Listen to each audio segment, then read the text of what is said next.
Alright guys, it's time for another Twizy mission. Right, so we've got a real life usage scenario today. I'm going to be taking the Twizy to the studio, so I'm using the Twizy to get to the studio. It's about 13 miles away. It's a mixture of like dual carriageways and kind of other roads, a couple of towns away. It's obviously wet, cold. Well, it's not too cold, the battery's about 10 degrees, but yeah, so we'll see exactly how much range I use. I'm not going to go easy, I'm just going to hammer it and see what happens. I should be able to charge it when I get there. It is kind of like a first floor apartment type block, so there's not really anywhere to plug the Twizy in, but I've got an idea where I might be able to angle and, you know, route the wire out of the window or something like that and charge it on the street below. We'll see what happens. Anyway, it's going to be a bit of an adventure. Right, so we've got 1 bar of battery gone on here already, saying 29 miles range, equates to about 90%, 89.27% on there. Yeah, so let's get cracking. Got my heated seat on and yeah, heated windscreen as well. Works so effectively that properly clears the window. I've had the handbrake fixed as well and it's so much better now. It did require completely new calipers to make that happen, but anyway.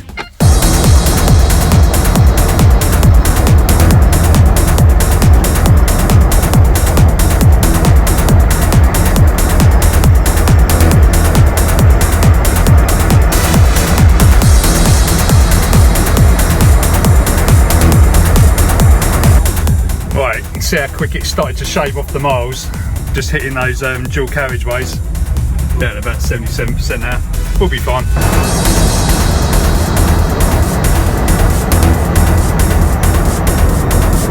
The first Mustang I've seen up there. Nearly there. Good old Edinburgh way in Harlow. Look at the state of that thing. Right, I think I'm in need of a bit of a pit stop. Good old Greg's. Alright, I've arrived. So 9 miles remaining and 34%. So yeah, I definitely need to charge it. She does need a clean, but still looking pretty good. Right, so here's the situation. Got an extension lead because the Twizy is basically underneath the balcony. So I think I'm just going to charge it, just shove the extension lead down there. What could go wrong? Mind your heads. There you go.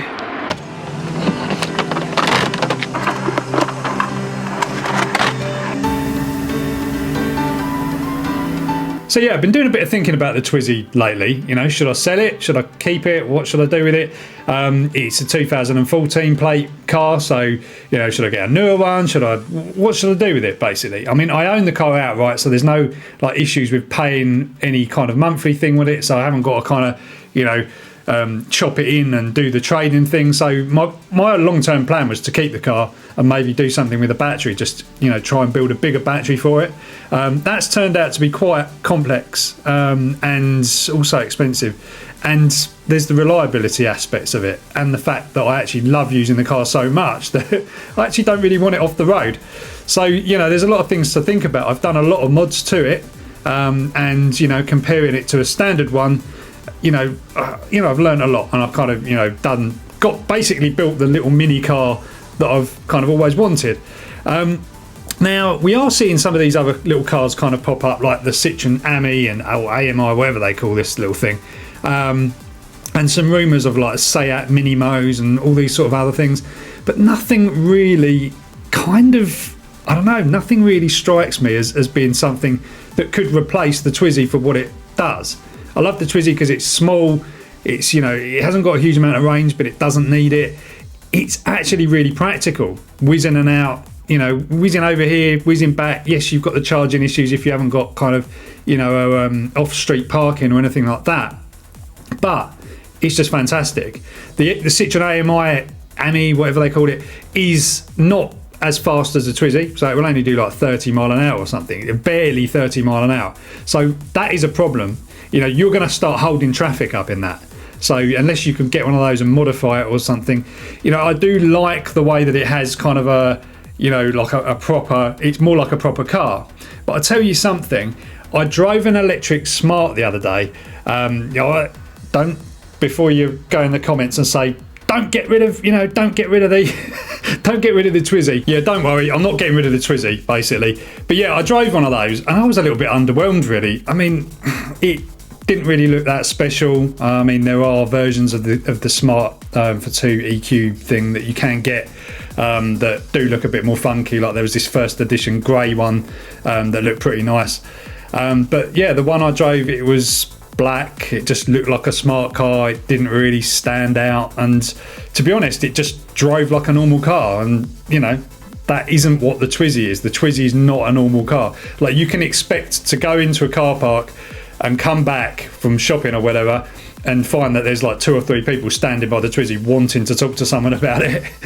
And I actually quite like that as a conversation starter kind of thing. But I mean, I know some people would hate it. Actually, the person that owned my Twizy before hated it so much. That's the reason why they actually got rid of it. Anyway, yeah, so it was just a little bit underwhelming, to be honest. And I thought if I was to get rid of the Twizy and get one of those, I'd just be chopping it in for like a normal car. So yeah, it's nice having a modern car with all the bells and whistles and all the comfort factors, heated seats and a proper heater and everything else.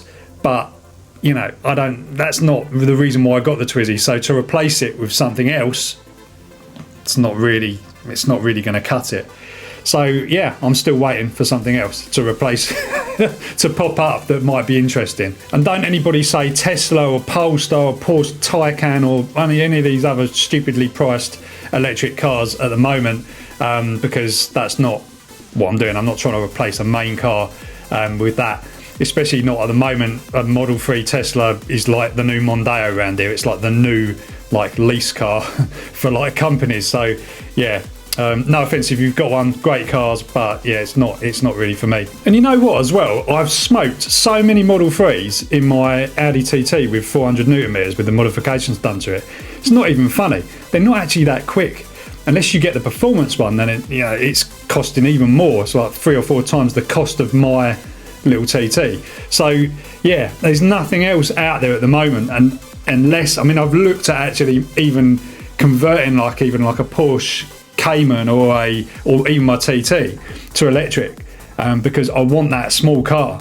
I don't want this big, great, hocking great, massive Tesla or Polestar or Porsche Taycan. Everything's going towards, and also that Mustang we saw. I'm getting on a rant here. I'm sorry, but that Mustang we saw earlier, it looks like an SUV. What's going on with the cars? It's getting on my nerves a little bit, seeing all these SUV-shaped electric cars. So for now, I'm sticking with my petrol modified car because it's just an absolute blast.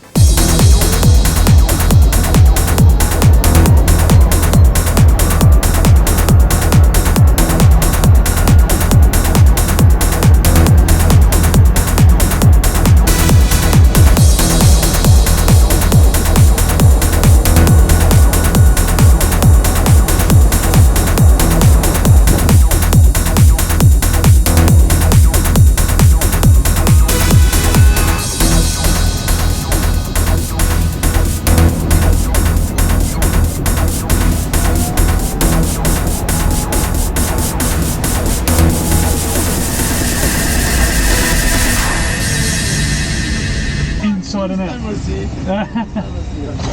First time. Over here, yeah? You